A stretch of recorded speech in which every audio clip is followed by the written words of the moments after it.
All right. Welcome to another edition of Vegas Badboyz of Podcasting. I'm DJ Impact. I got Simon Street here, and I have Matt Michaels.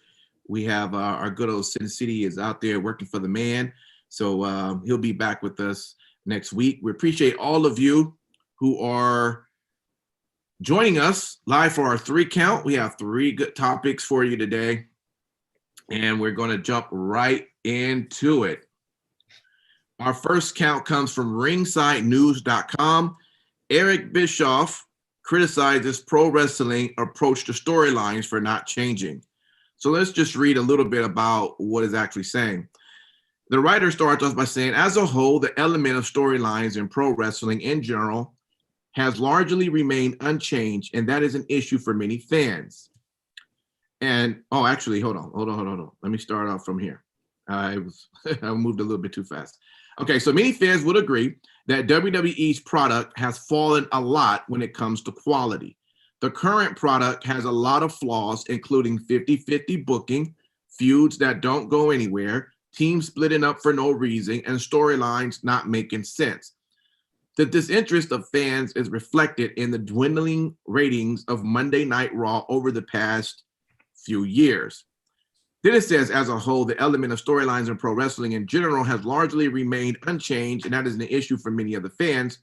And then while speaking to WWE Hall of Famer Eric Bischoff talk about the current storylines in pro wrestling world, Bischoff said that pro wrestling needs a new formula. And this is kind of what he said. Someone is going to have to develop a formula. It's not set in stone. It's not math. It's art. Look at stand-up comics, all of the best. Jerry Seinfeld has a formula for developing his comedy. It's a very precise formula. Somebody is going to have to develop a formula like is used in every other form of entertainment, whether it's music, whether it's movies, televisions, novels. There's been a formula for great stories for a long time. And end quote. The writer goes back into saying, now, what makes a difference between consistently good programming or not is the experience those people having coming up with ideas, throwing them at the wall and seeing what sticks and executing them. There's a lot of very talented people at that method of story approach. And that's the same way that wrestling was produced and approached creatively since the beginning of wrestling time. That's not the by the way, that's not the author. That's still Bischoff. The quote.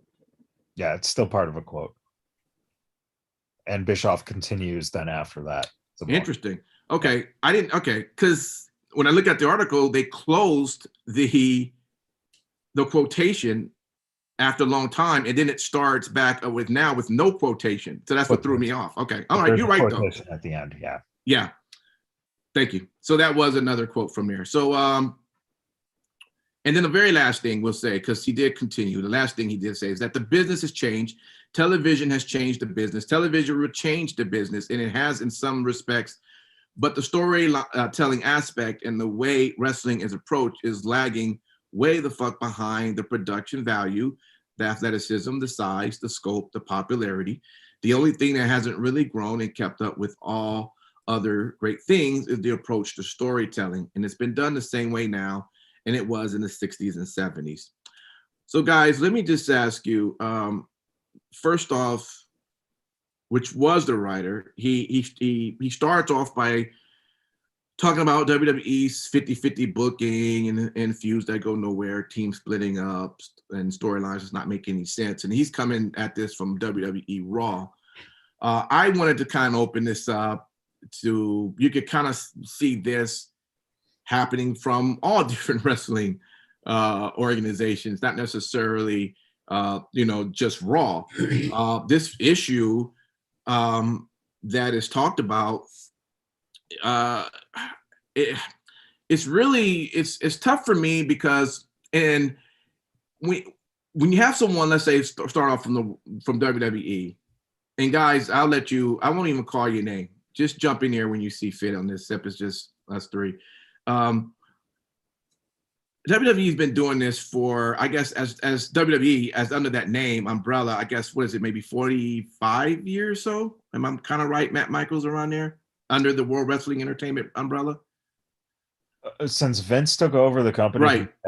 Yes. So just under 40 years, yeah. Okay. So, man, that's a lot of storytelling, right?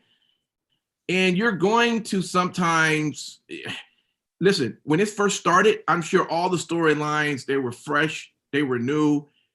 When it first happened in the 80s or in the 90s, it was just amazing because it's not something you've seen or heard before in professional wrestling. But now that we're in 2020, you're going to have some storylines that you're going to say, I've seen before. I mean, hell, AEW last week did the whole bubbly gimmick that we've seen how many times before in WWE. And the week before they did War Games. Right. Exactly. So I'm trying to figure out, is it, I mean, storylines, yes, there are going to be some that are just maybe not good. It is important, but is that really the issue? Like I said, he's focusing this on Raw, but can you see this being a general concern from any wrestling organization? Either one. Yes, I do. Yeah, he's not 100% wrong. There's a lot more to kind of consider. You know, what is the age demographic that you're trying to shoot for? And I think that it's all safe to say that we can say that, you know, almost every promotion's trying, or at least WWE's gone out saying they're trying to canter towards a younger demographic, you know, audience. And with that, I will say, as I've stated before, they're going to have to change something up because the attention span of the younger audience is a lot different than, you know, your traditional, you know, what was the demographic, 30 to 60-year-old males? I could be wrong, Matt Michaels, you're usually the one that kind of corrects me on those ones. But what is the most of us that watch this in our age category, our attention span ain't like that. But if you're looking at trying to garner attention for a product of, you know, younger audience of 18 to 20, 25 or something like that, the format would need to change or be augmented or tweaked in some kind of way, because but you're talking about format. He's talking about storylines. Well, and that's why I'm going to say, even with the format and how things are, telling the storytelling, in my opinion, would need to change a little bit. Do you see what I'm saying? Because I feel like sometimes the storyline, like what I would see for my age group, I would say that yes, the storylines could be a little bit neatly packaged. It could be a little bit consistent. WWE has tried in the past to do that. I know in this article, it was talked about, you know, how the fans feel like, you know, tag teams just automatically dissolve. Storylines are just cut off and, you know, dropped off with no explanation as to why. And I have kind of seen, you know, the WWE try to, you know, finish off things appropriately. So that way it's done, whether it was fire or it wasn't. But as far as getting back to what you were saying, Impact with other promotions, I do think that to a certain extent, yes, there is some things that probably could be looked at and changed. But do we need to talk about the whole entire way, like particularly WWE does their shows? No. I just think that there's probably maybe a certain percentage that needs to be looked at and changed because WWE survived the pandemic. Yeah, but Matt, so the writer did say, but as a whole, the elements of storylines in pro wrestling in general has largely remained unchanged, and that's an issue for many fans. Is it? There's a bunch of bullshit going on here. Yeah. First off, with the writer saying that, so the problem is with pro wrestling is even going back to when pro wrestling started on TV. All right, let's just use that as the jumping off point. The TV that was done was not national. It was local, right? So LA had their market, Chicago had their market, New York had, you know, each city had their own market. Mm-hmm. So those storylines then floated around and stories were told from the 50s until the 80s when Vince made it national. Okay. Right. So you had 30 years of stories that people had seen locally from people losing their hair in a hair-on-hair match to leaving town matches to all that stuff was developed because of the regions and having to tell the stories. Now you're talking national. And when you're talking national, you're not only talking just Vince, but AWA, WCCW, which had the best production value. Mm-hmm. And that's where a lot of the WWF stuff, they got their, production from that. They got their storytelling from AWA, and they got, their wrestling from the NWA Mm-hmm. to kind of conglomerate everything. But you had all those companies still running, right? So now you have 4 different companies that you can see nationally, and now you're going to see the same storylines already, from one place to another. Then you get into, the fact that now you have all these different companies, including streaming. So you can have the smallest company streaming on the internet. Anywhere you turn, you can see storylines. They're all going to look the same because the truth is, and you see it in entertainment all the time. You see it in movies, you see it in TV, you see it in music. The truth of the matter is that stories are always going to be told that are comparable to each other. It's just the little difference of how you tell the story. Right. Whether it be your actors are different, even your writing is different. So you're not looking to reinvent the wheel. Okay? Because we're just talking about wrestling. Stories go back to the beginning of man. So every story has been told that can be told because everything is based around experience, morals. It's funny, everyone's bitching about the mystic stuff and the magical stuff. Well, there's a guy who apparently died, and 3 days later he came back. You want to talk about mystical shit that we believe as a truth, but Sure. But hell, if Alexa has a fucking doll that makes Shayna's knee lock up, oh God, it's fucking the end. Which, by the way, is an example of a story that has not been told in wrestling. Voodoo doll has not happened, and people are shitting all over this, and at the same time saying, well, they need to invent new shit. Okay, Bischoff. He literally says, the only thing that hasn't really grown up and kept up with all those other great things is the approach to storytelling. It's been done the same way now that it was done in the 60s and 70s. Well, do you remember who ran a wrestling company in the 90s? Eric Bischoff, who could have changed storytelling. Mm-hmm. And he apparently did because of the NWO stuff, right? But Bischoff apparently says that, according to him, that shit's been going on since the 50s. We're just ripping off the same shit in the 60s and 70s. So here's a guy who's saying that, hey, it needs a change, who is in a position to make a change as recently as 2019. He worked for the WWE on the fucking creative at the head of a show. And what did he do? Nothing that changed the game. Mm-hmm. So as far as, again, here's the brilliance of that man. He just keeps saying stuff so his name gets in the fucking dirt sheets and people talk about Eric Bischoff. That's it. Simple.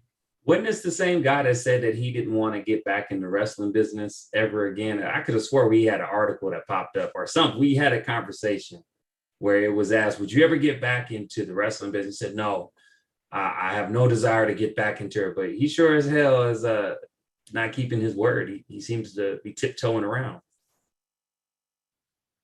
Well, again, my thing is if there is one thing that the writer might be correct on, is when you want to talk about the ratings of Monday Night Raw, They have fallen over the past years, but I think to throw a lot of that onto storylines when, what we see maybe in NXT, or maybe even what you see on SmackDowns, or even some of the same or some same stories that you've seen also in the past, and they're not necessarily suffering the same way. I think over time, there is just something else bigger that with Raw that is mainly happening than just the storyline for it to just be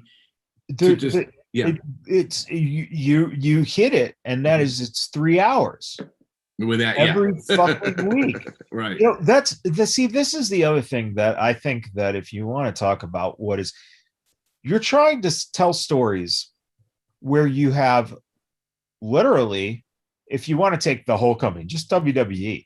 Yeah. That company alone has over something like 250 to 350 wrestlers. Yep. That's a lot of people to fucking write for. Right. And that's not then you throw in NXT UK as well. Look at that. That's a huge amount of programming you have every week. Yeah. Now you got to come up with storylines for all these.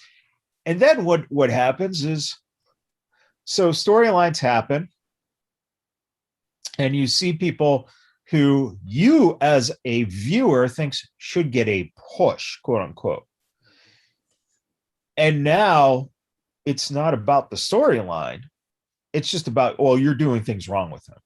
So what would you do?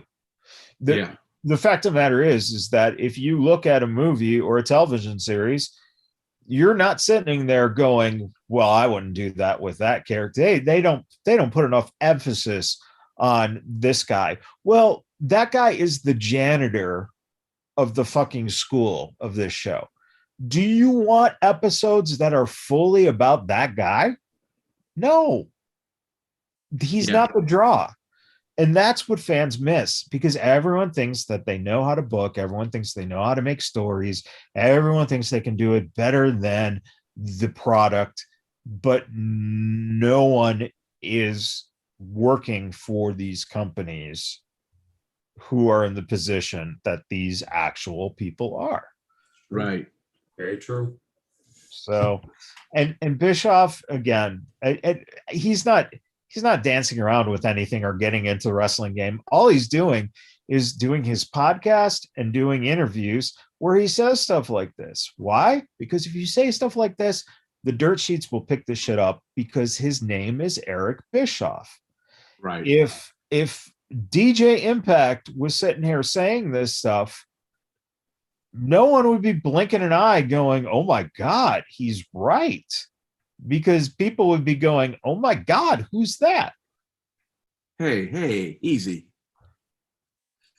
Hey, man, you lost to a tree. Let's start there. Okay. Yeah, you want to talk about storylines?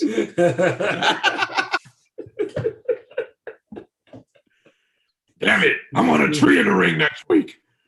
You never know. Yeah, Uncle Bruce. And there's going to be a campfire afterwards, right? Uncle Bruce, if you're listening, please have someone wrestle a tree within the next 3 weeks and know you're listening.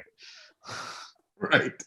Either that or, have the great Khali come back, who apparently does never bend his legs. So he's like a walking tree. Have him win a title.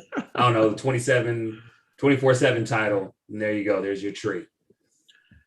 All right, you guys, we'll move over into our second count. This is from Last Word on sports.com, and it's titled Lessons the WWE Can Learn from the Pandemic Era. Now, again, they're focusing on WWE, but I say let's look at this generally from all the wrestling organizations.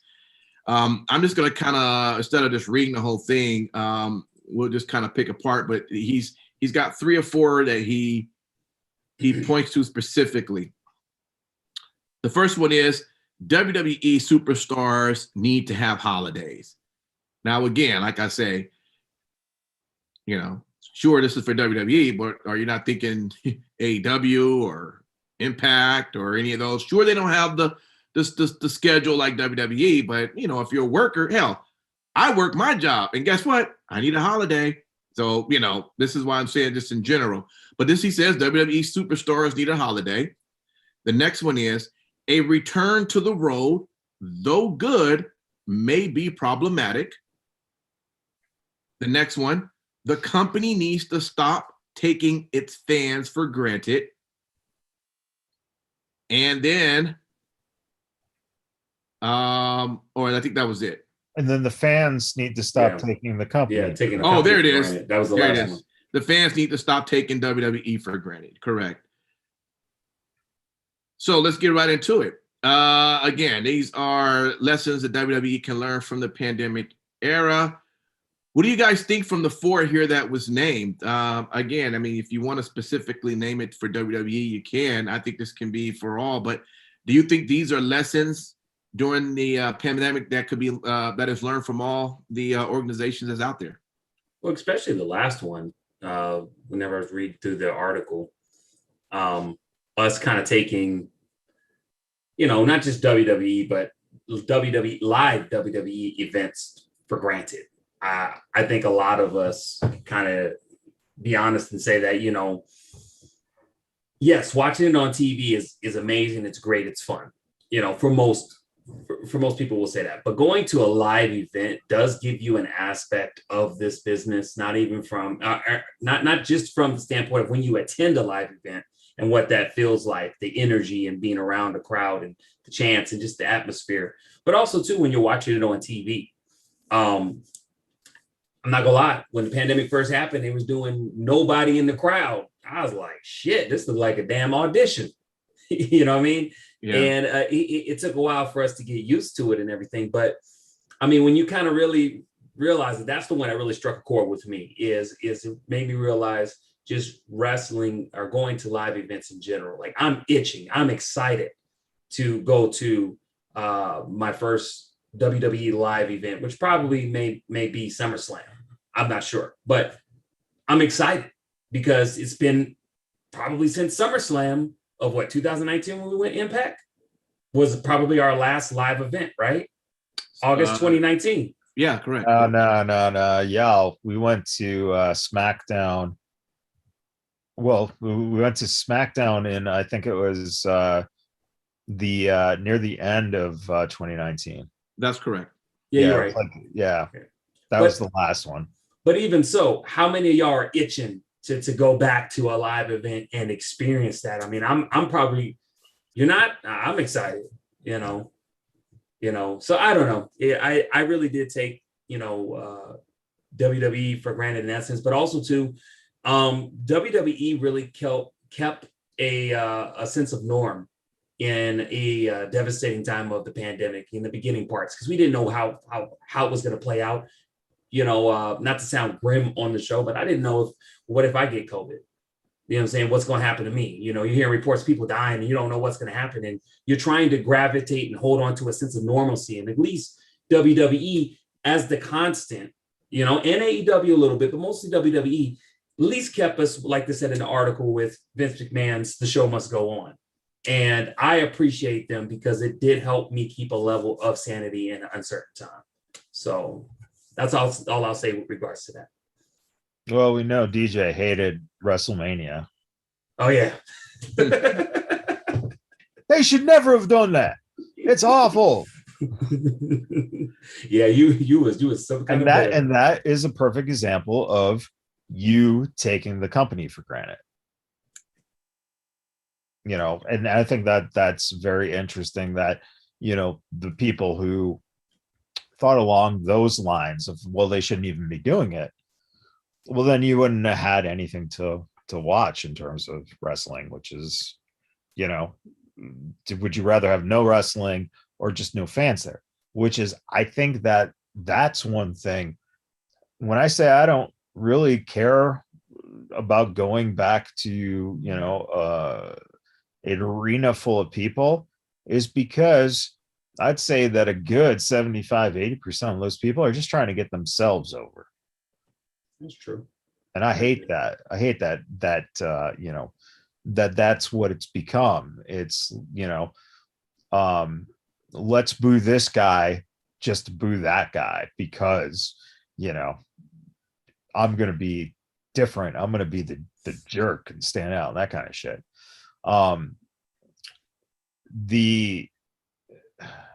The idea of rest is first and foremost. They need to adapt rest. Every single company.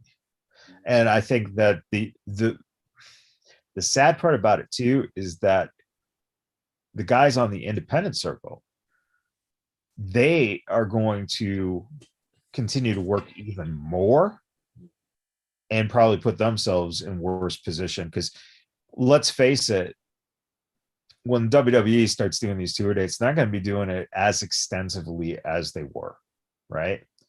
It would, it just wouldn't make sense for them right away to just jump right into it. I think that the idea that these guys might get injured, etc., is in the back of their heads. I think that yes, they're going to try to make their money, but at the same time, how are you going to make money if your top 5 guys go out with injury within the first 3 weeks? Yep.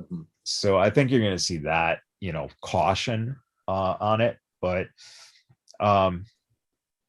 really in the end, it really does kind of come down to,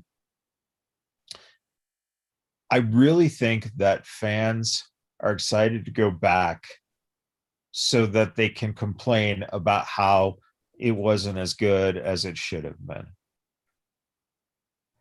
You don't do that with concerts, by the way, which is very interesting. It's rarely you go to a concert. If the band really is bad, if they really suck, then you'll say, boy, that was awful. But when you go to a concert, 99% of the time you leave going, yeah, that was enjoyable. It was great. Because you're not putting your thought into, boy, they should have really, gone with a song about this instead of a song about that when they were writing this song. It ties into what the first topic was. People like to play Booker, they like to play Storymaker, and that's what you're going to be getting. Mm-hmm. Now, at the same time, are fans going to be excited? Yeah, absolutely. But the other question, which is interesting, is, AEW is the only comparable company. Mm-hmm. Because Impact doesn't tour like either company does, mm-hmm. and ROH doesn't tour like that. Mm-hmm. So, they're still set up in their situations, which are going to be comfortable for them. But AEW, they didn't have a lot of touring before the pandemic hit. And what you were already seeing was the sale numbers were going down. So I always thought one of the reasons that TNA fucked up is they decided that they were going to be the WWE, and they decided to start touring across the country, and it didn't fucking work. It sunk the company. And that was one of the biggest problems they had. I could see AEW fucking up like that and just going, hey, we're gonna take this to this place and that place and this place and that place, and people are just gonna get bored of it. Mm-hmm. So yeah. Let me ask you this question, Matt Michaels, because you did bring up something that I didn't even think about with regards to the need for rest. All right. Now, I know WWE officially said they're going to be leaving the Thunderdome. Would it be mindful to have, bear with me when I say this, a portion of time throughout the whole season of WWE where they do the Thunderdome, particularly leading up to WrestleMania, so that way it can ensure that if anybody needs rest, they need rest, or not so hectic traveling schedule. Do you see something like that? Maybe like them kind of having, not talking about the cost effectiveness of it, but having that to where, okay, you're going to be in the Thunderdome probably 3 months before WrestleMania or something like that. Or because I do see that. I do see that could be something useful if they did it right. No, the problem is that it really comes down. This is the other thing that no one knows. No one knows what the sales are going to be like. Yeah, it's a good point. If they're It's a if very they're good point. if they're doing, first of all, I really am not a fan of them doing house shows nowadays. In the when house shows were relevant was pre-internet. That was the way you got to see certain things in your town that you couldn't see anywhere else.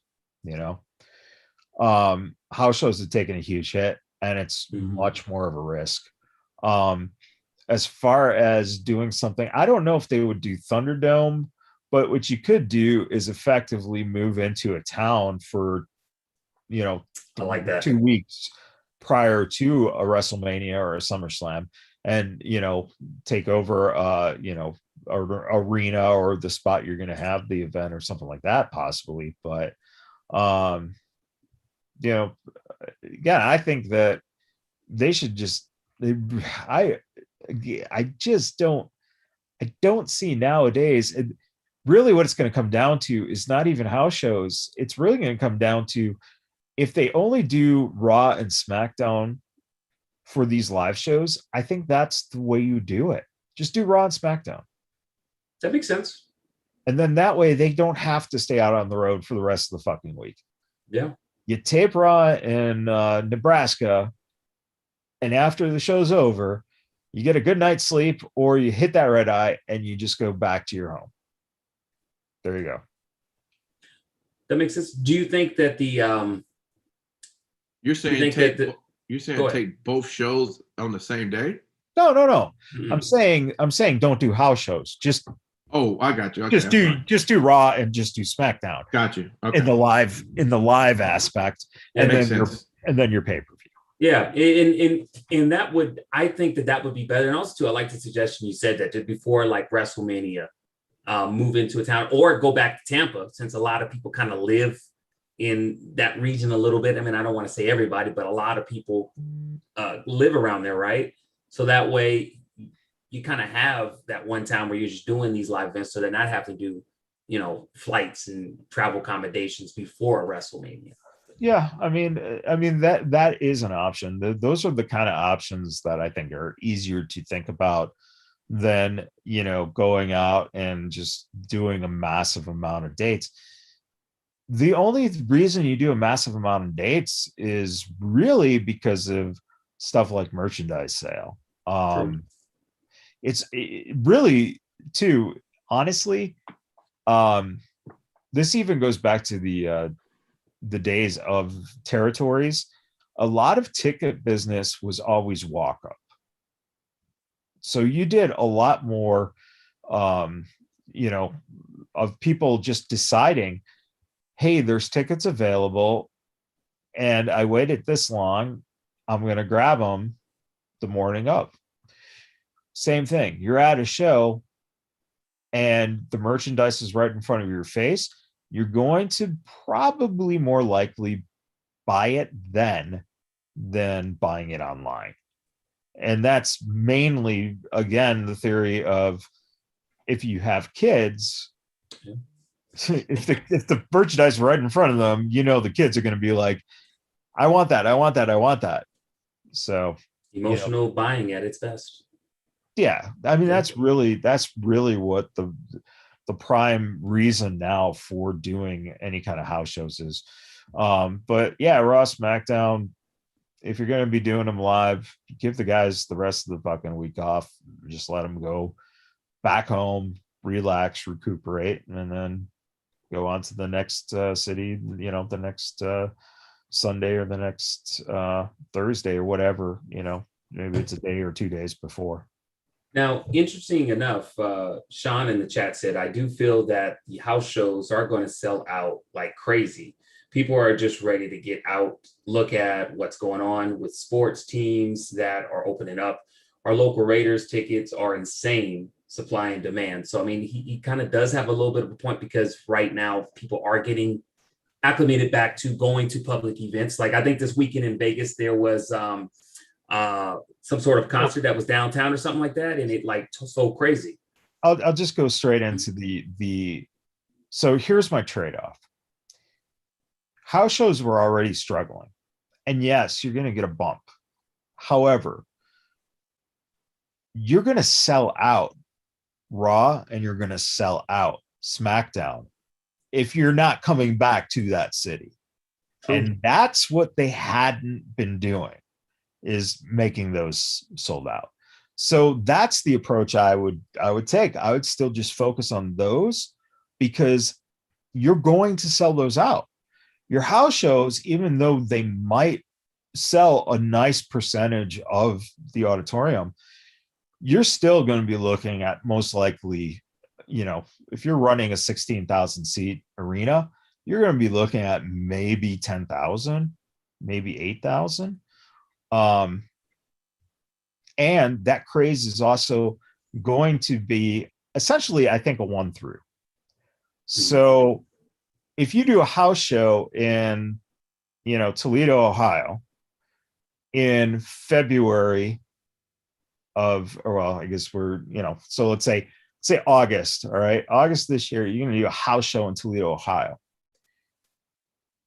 Well, the next time that you get around to doing a house show in Toledo, it might not be for another year. So if you do it that way, possibly you're going to sell more tickets. Mm-hmm. But if you end up doing Raw or SmackDown from that same city 5 months later, then that again is going to be that draw of not wanting to go and put your money towards a house show. The other thing is, if you're going to do the house shows, I say fucking make it the most inexpensive thing that a fan can do. You get them on your fucking merchandise sales, mm-hmm. but don't get them on the gate, because the gate, make it affordable for families. If you want to really talk the families into going back into, the arenas and supporting it on a more constant basis, then make it where you can go to both a SmackDown and Raw house show and a pay-per-view potentially, or a Raw or SmackDown potentially in the same year. A lot of families had to decide between going to, you got two kids, one likes, one likes Roman and one likes who's on Raw? McIntyre. Yeah. All right. That one kid out there who loves Drew McIntyre. Then you had to make a decision, we got to take the whole family to this. So then maybe the next time they come, we got to take, so you're spending, because the guys are separated on rosters, then you're spending more money having to invest in making your kids happy. So there's a lot of different things, but the main thing here is that did you guys all catch Sean on Thoughts Count Anywhere podcast yesterday? The only good thing on that show, Sean. Well, no doubt. I'm sure Sean will respond. There's a little bit of a delay. You sure will. But I will say this. One thing I'm sure Vince McMahon is probably going to be sad about is the idea of losing the fan narrative, which he had that control. Controlling the response of the fans. And I'm gonna be honest with you, I'm actually gonna kind of miss that too. And it's just interesting when you kind of hear them playing the tracks of the boos, when let's say when Roma come out, you actually, when you look at the screens, you see the fans going, this is how they're doing their boos. You'll see a bunch of people on the screens, but sure enough, I'm sure when you hit July in Texas, when they go, there's a good chance that now Roman could be cheered. And now you're going to start hearing, and I'm just saying, you're going to start seeing the opposite of fans, kind of going back to what you said, Matt, of fans trying to put themselves over. You're going to start getting a lot of that. And that's the part of wrestling that I hate, is when you're trying to be so different that you're just messing up what's the entire flow. Right. There are certain things you should be upset and mean and boo about, and there's some things you should actually cheer. So, well, anyway. What? I agree with that too, because the one thing I hated is before people really ever started booing John Cena, I was booing John Cena because I was tired of seeing him on the goddamn TV all the time. So when I did go to a live event and finally was booing John Cena, I'm like, oh shit, everybody else is booing him.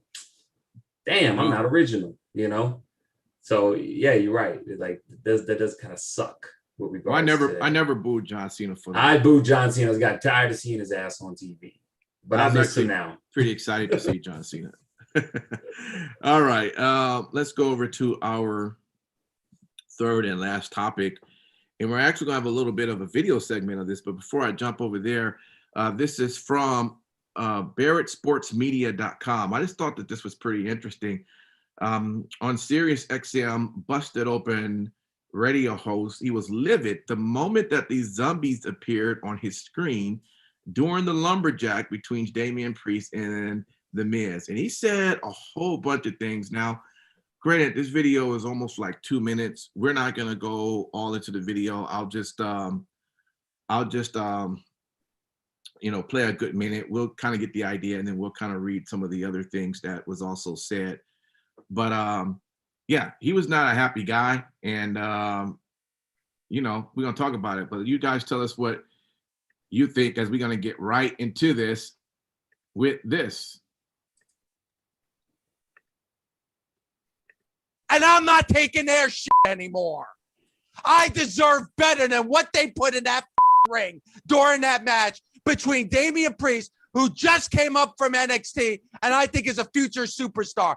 The Miz, who's a former world champion, deserves more than pretending to get eaten by zombies in a ring. Everybody loves to bring up the Shockmaster. Everybody loves bringing up RoboCop. Everybody loves to bring up David Arquette. Well, guess what? WCW is dead. Why? Because of those instances.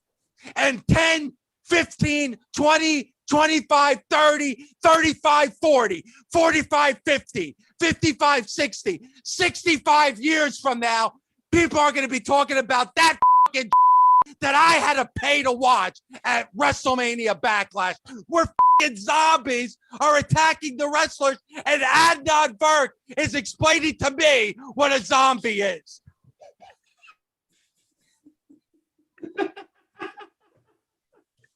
It doesn't get old watching that. I ain't gonna lie. I watched it like 3 times. But look, when he was counting, I thought he was talking about his beats per minute on his heart, because the man was going off. I thought he was talking about his age. Man, he was so kind of angry, wasn't he?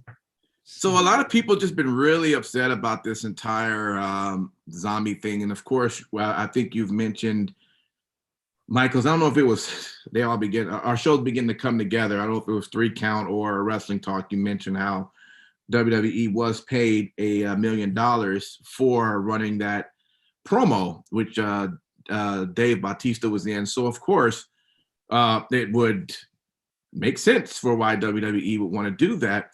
But is it that serious though? I mean, what let me just also go, because there was also a part in here I wanted to read that I was like, okay. And let's see if I can find it. I should have had this already open, but it already had moved on me. Man, you should have had it busted open. I know, right? Yeah, I think I've already. Oh, here it is. Let me hit this button here. I think this is what I needed to do.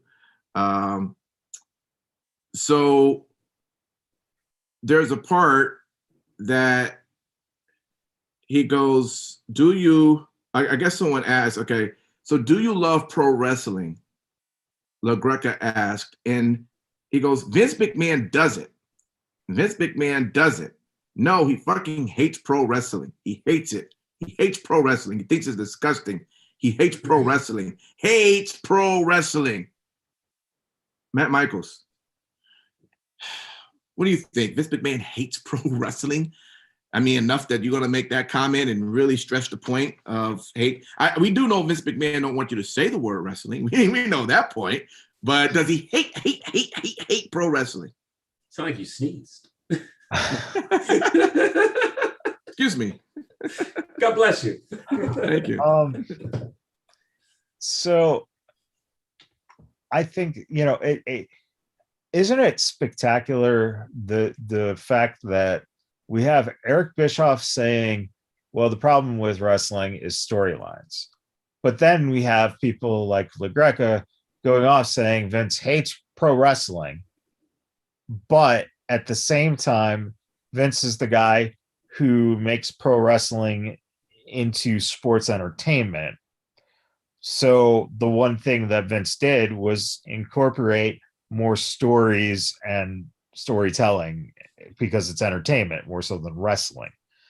So it's fascinating how there's these different views of, well, how this has got to change, or how that's going to change, or how this needs to go, or that needs to go. To me, the most damning part about this whole fucking thing is that idiot had to go and say that I'm not paying to watch zombies. Really?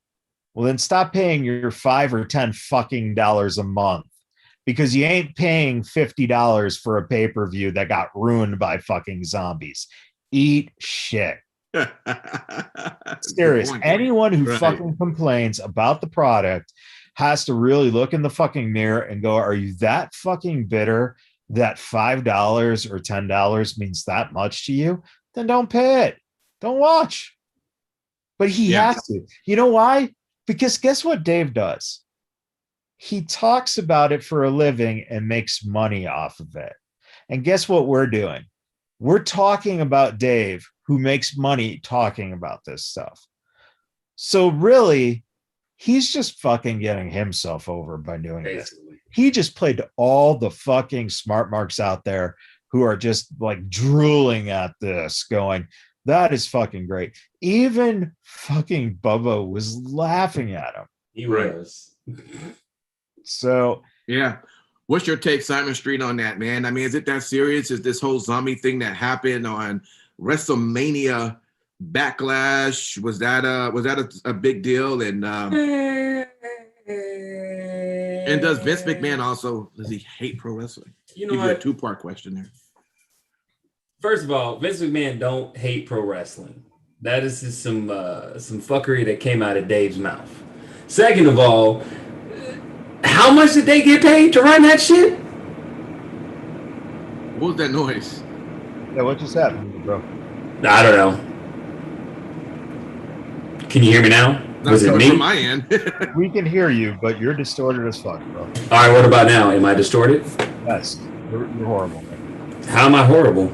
I didn't do anything. Like your mic went up, like you pressed something. There you go. Good now? That was weird. Okay, all right. So getting back to what I was saying. Okay, so yeah. So how much did they get paid to run with the zombies? Well, yeah, on top of that, too, think about this. Not a single person was a paying in attendance fan. True. So, like, like we like to point out, y'all people who were at WrestleMania when Nicholas won the tag team championship, you did pay to get in. Yeah. The zombies, no one paid to get in. Well, I wasn't meaning too much with that, but I believe in the article, or Impact may have said it, maybe I misheard. Didn't WWE get paid for that spot by Army of Doctors? Okay. They sponsored the whole fucking show. Okay, so what I'm saying within that vein is, okay, you got paid to have some zombies on there. Big fucking deal. All right, first of all, the movie did great.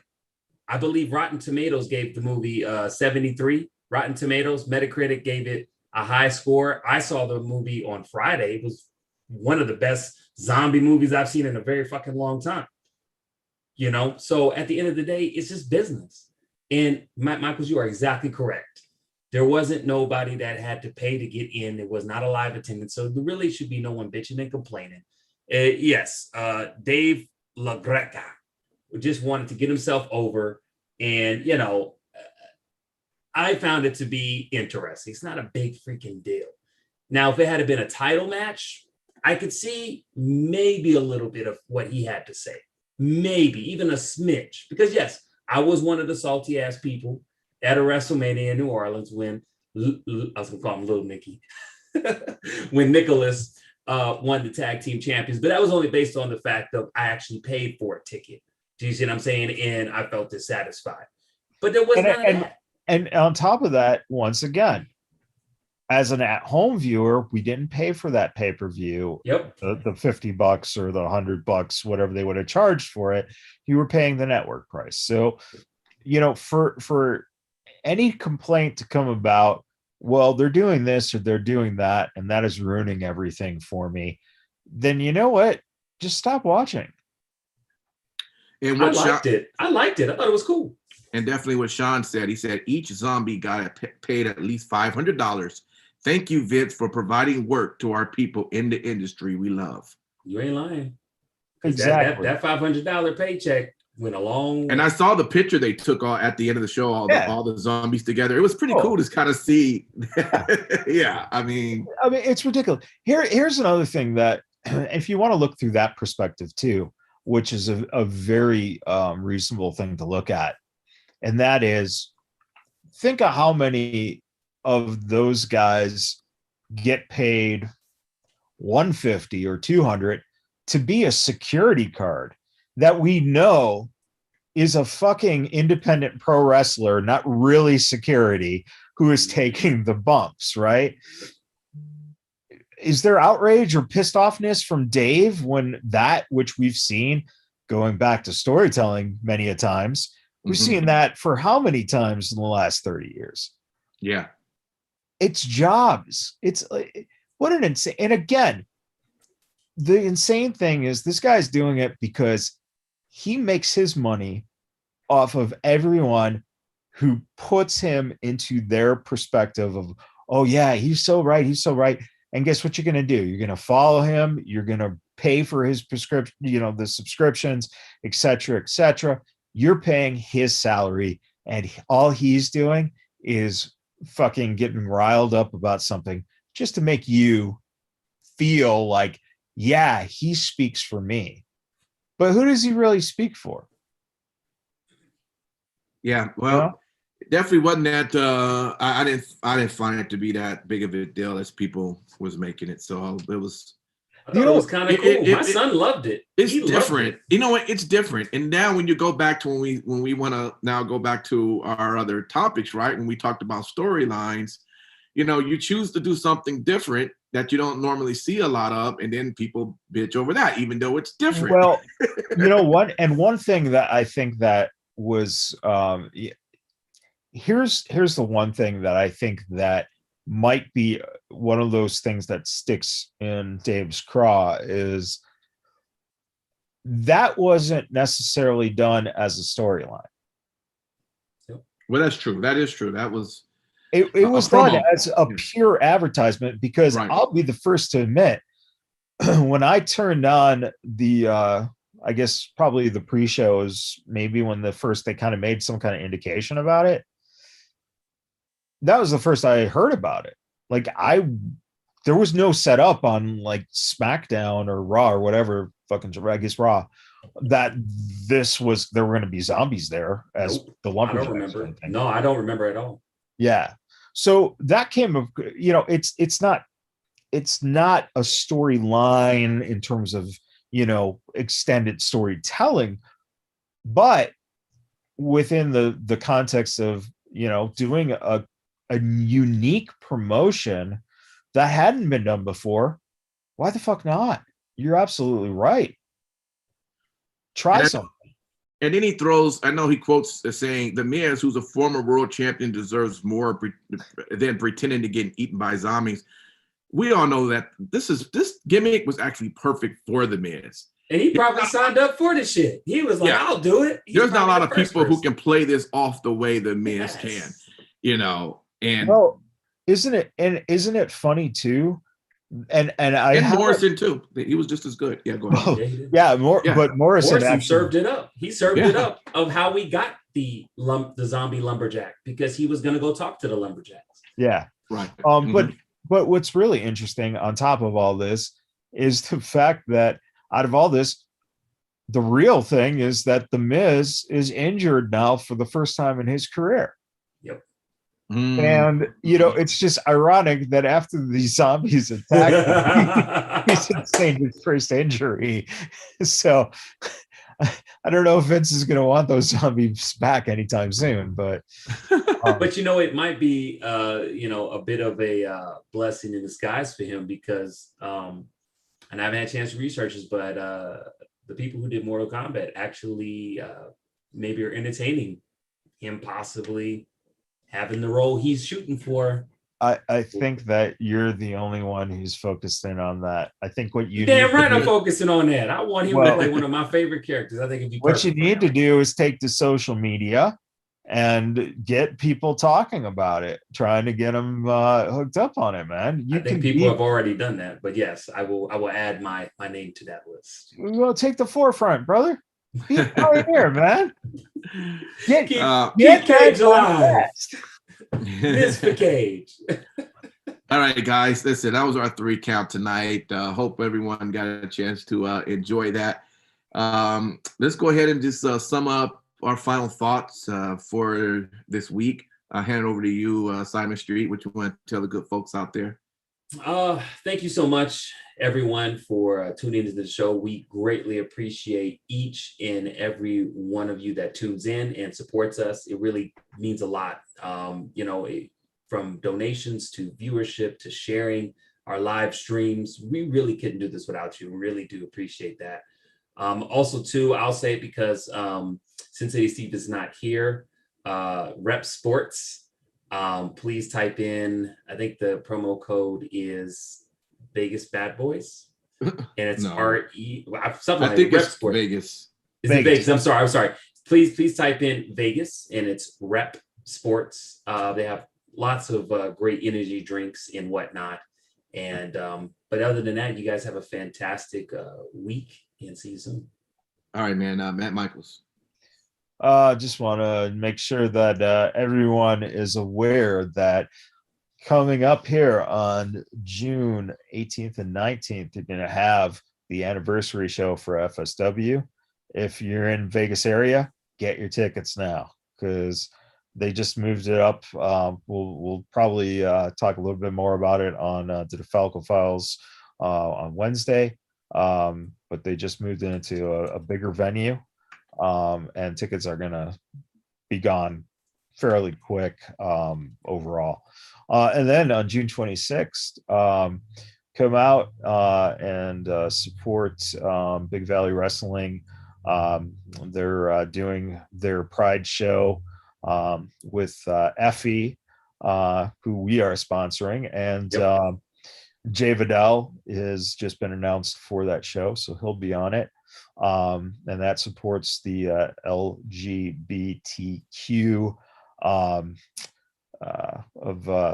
Southern Nevada and everything that they do for people who need help.